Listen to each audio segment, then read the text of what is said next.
आता हे सगळं घातलेलं याच्यामध्ये आपण आता एक घालणार आहोत शेवटचा पदार्थ. तो असा थोडासा इकडे तिकडे भाजी करून तुम्ही एकदा बघा, करून बघा, आवडणारच तुम्हाला. आता हे टाकणार आहोत आपण ज्वारीचं रवा. हे जात्यावरती करायचे, आजी आमची जात्यावरती करून मग घालायचे. आता आलेत मिक्सर, म्हणजे आता सोपं झाले काम.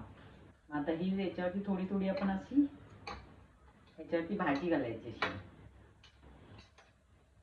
ही भाजी अशी थोडी थोडी घालायची.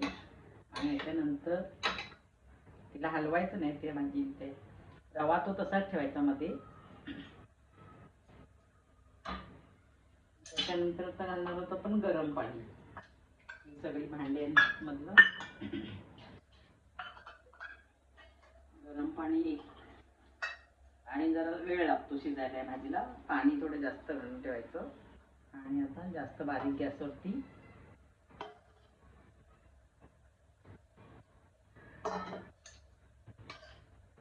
थोडीशी कडेनं उचलली की ते पाणी आतमध्ये जातं.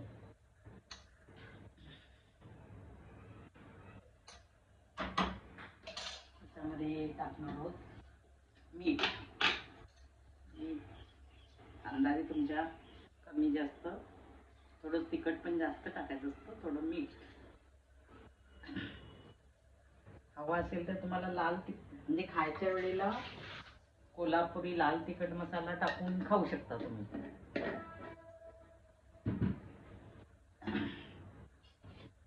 किंवा अशी पण खाऊ शकता भाकरी बरोबर, चपाती बरोबर.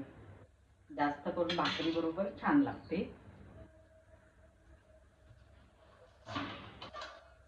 हल्लीच्या मुलांना काय आवडत नाही, पण जुन्या लोकांना आवडते.